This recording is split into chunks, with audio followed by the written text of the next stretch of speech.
everybody. Welcome back to Small Circle. I'm Mark Small, and I'm reminding us of 3 new movements in Tai Chi. Today we will review again what we did last week. This high pad on horse, kick with toe posture, compress into the stanchion leg, and reach to open and turn back. Kick a second time, opening as you reach with the upper body. But we're looking at the legs. When I step, I want to compress down into this stanchion, then move forward. When I'm going to turn my waist, I'll turn my waist 3 times. There's 2. I turn it a 3rd time, pulling in the front toe, pivoting on the heel. Very few times in Tai Chi Chuan do you turn with the weighted leg, but we're going to pivot on the heel and pull the toes in so that I can realign myself 45 degrees to kick with toe behind ourselves left side. So let's practice again with this separation, kick with toe, compressing into the standing leg, reaching with the right leg, then step, pull in the back toes, turn the waist once, turn the waist twice, turn the waist 3 times to separation, kick with toe.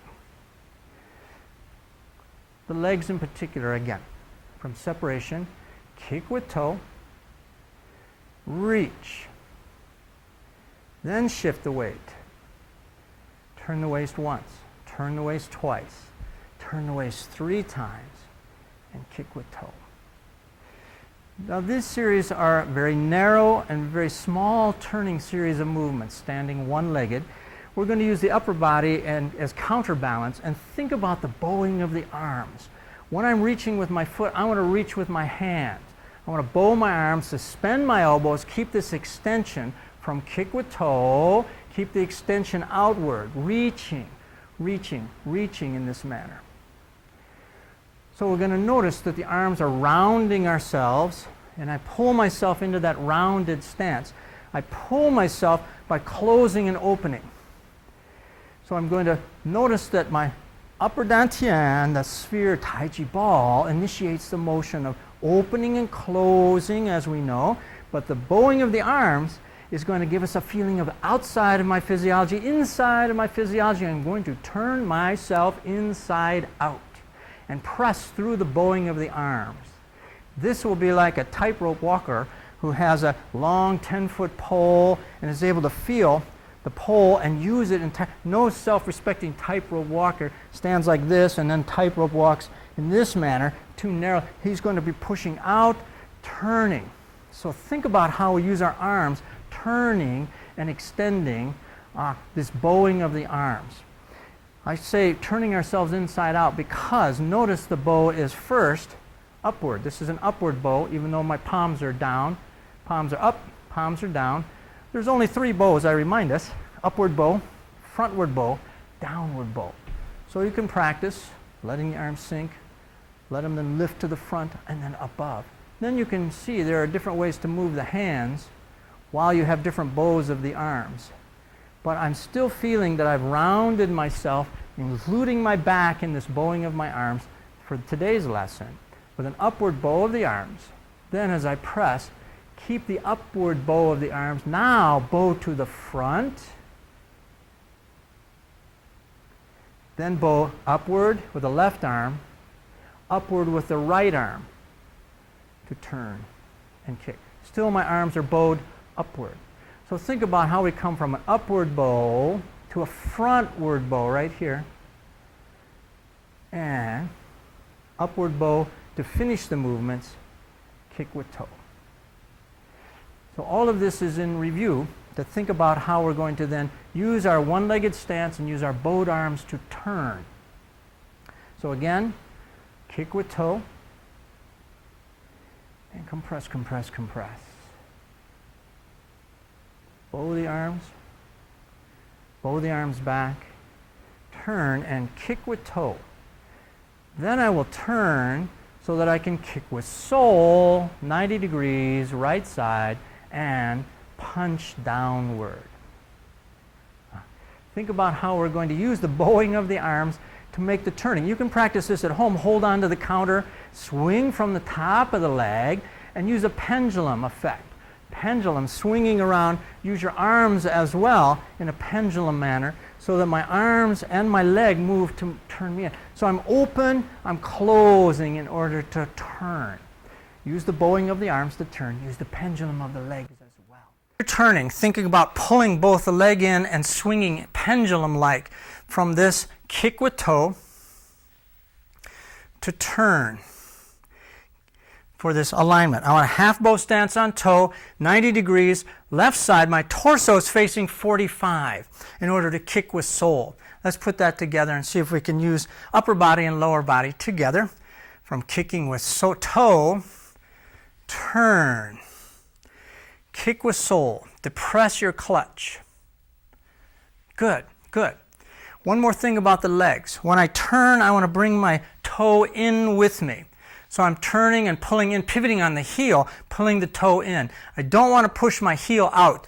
It would be a mistake to split my energy this way, my heel out, something's going that way when I really want everything going this way for the kick. So think about turning by pulling the toe in, pivoting on the heel. So if we do just the legs, I'll pull my toe in. From this angle, I pull my toe in. Pull my toe in. Let's go again. If I can negotiate my own wire here. From kicking, turn. Half bow stance on toe, 90 degrees, left side. Use the arms to help pendulum. And we have two options in the turn. I can touch my toe down, just the way I've been demonstrating, or I can leave my foot in the air for the kick. We'll try the latter. Kick with toe, turn, kick with soul. Do what's comfortable. So let's touch our toe down and try these movements 2 times through from separation. Kick with toe, turn.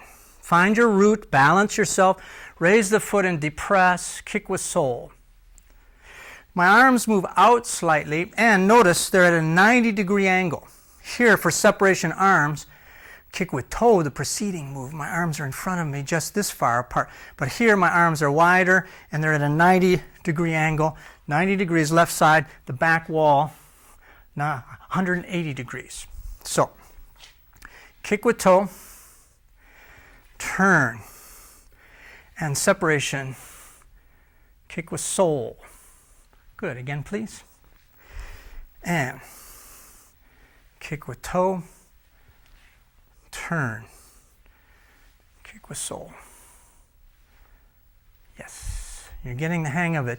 Turning and kicking. No problem to think about how we extend our energy, balancing on the top of our bones, stacking our bones up this manner. Let's review from last week's lesson.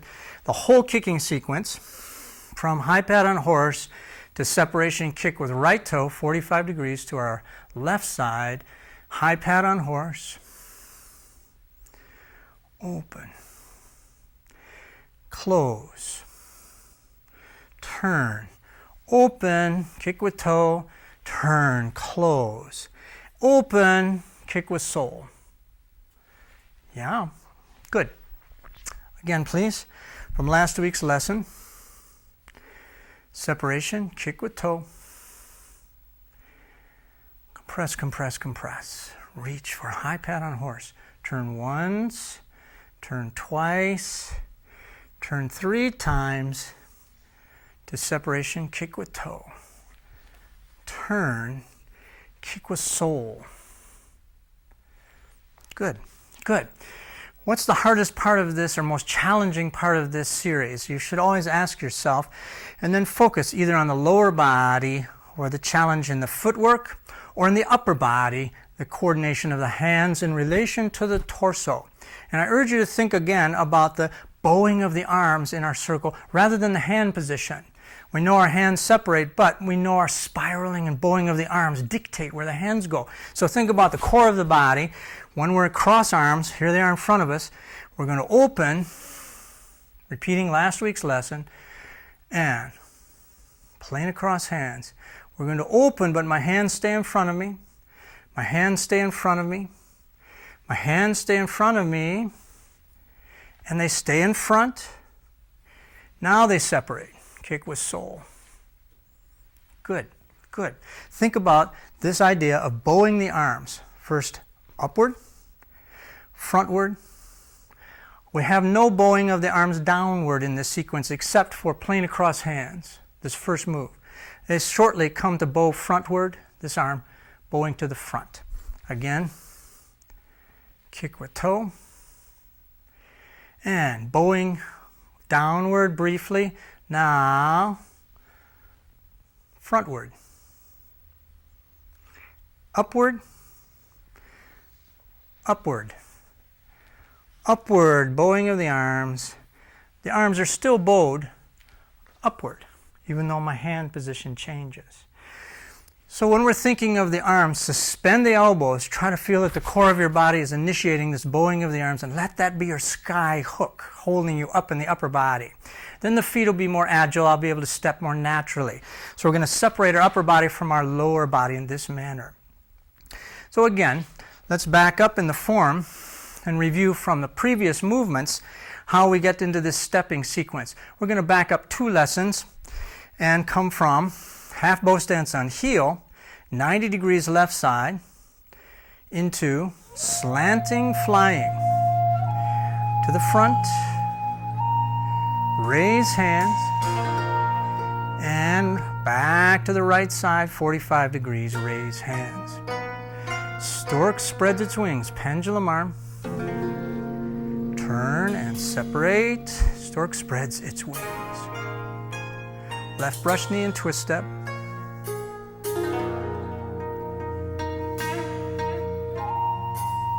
Reach. Needle at C bottom. 45, now 90. Fan through the back. Turn. I shift straight back in order to turn. Now, white snake puts out tongues. Pull back. Press forward. And push. Into single whip. 90 degrees left side. And the traveling movements, wave hands through the clouds. First looking right, then look left, then step together. And step out, 1. And 2. Wave hands through the clouds. Lateral stepping 3 times. Single whip.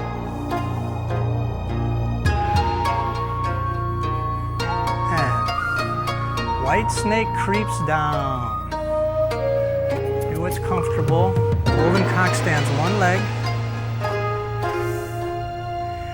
Golden cock stands 1 leg. Plane across hands. High pad on horse the first time. Last week's lesson, then separate, kick with toe, and plane across hands the second time. This whole kicking sequence on the left side of the form. Kick with toe in order to turn, kick with sole. Good. Let's review from 2 lessons back. Brush knee and twist step. Reach needle at C bottom.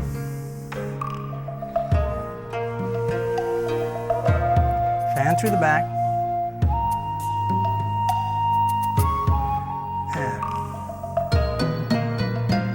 Snake puts out tongue. Pull back. Press forward. And push. Into single whip. 90 degrees left side.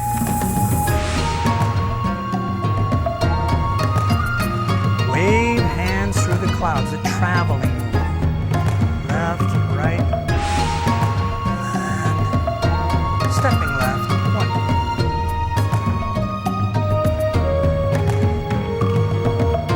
Turn the waist, tool. Turn the waist.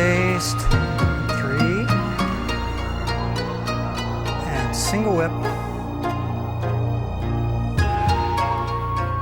White snake creeps down.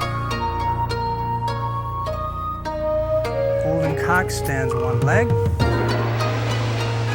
Golden cock stands one leg. And plane across hands to high pat on horse. Separation kick with toe, last week's lesson. Plane across hands. High pat on horse second time. And turn to kick with toe. Today's lesson, kick with sole. Good. Let's look one more time at today's lesson, remembering how we turn by pulling the toes in, using the pendulum leg and pendulum arm to turn.